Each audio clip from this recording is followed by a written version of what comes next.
యక్షిని ఇంకా ఆ మగాళ్లను చంపుతోందా? అదంతా 13 ఏళ్ల క్రితం మాట సామే. ఇప్పుడు అట్లేమీ లేదు. మెయిన్ రోడ్డు నుండి ఓ మట్టి రోడ్డు వైపు తిరుగుతుంది ఆటో. అటువైపు తిరుగుతున్న ఆటోని అక్కడ ఉన్న వాళ్ళంతా చాలా ఆశ్చర్యంగా చూస్తున్నారు. ఏంటన్నా, ఇప్పటికీ వీళ్ళు ఆ యక్షినికి భయపడుతున్నారా? ఆటో స్టాండ్ లో ఎవరు నిన్ను ఎక్కించుకుని పోమన్నారు స్వామి.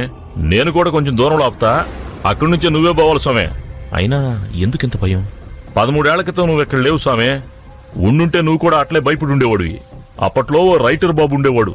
ఆయనే ఆఖరం. ఆయనతో యక్షిని తను కోరుకున్నట్టు తన కామదాహం తీర్చుకుని చంపేసింది. చిత్రమేంటో తెలుసా? ఆ శవం ఇప్పటికీ దొరకలా. అందుకే ఎవరు ఇటువైపు రారు. ఆయనే మా నాన్న. ఏందప్పా, నువ్వు రైటర్ బాబు కొడుకువా? అవును, నేనే ఆయన కొడుకుని. కానీ మా నాన్న ఇన్సిడెంట్ తర్వాత ఎందుకు ఆ యక్షిని సైలెంట్ అయిపోయింది? ఏమో స్వామి, అదేమీ తెలియదు.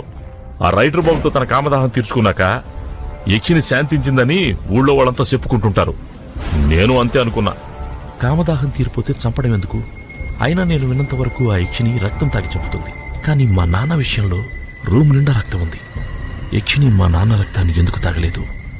దానికి సమాధానం ఇద్దరే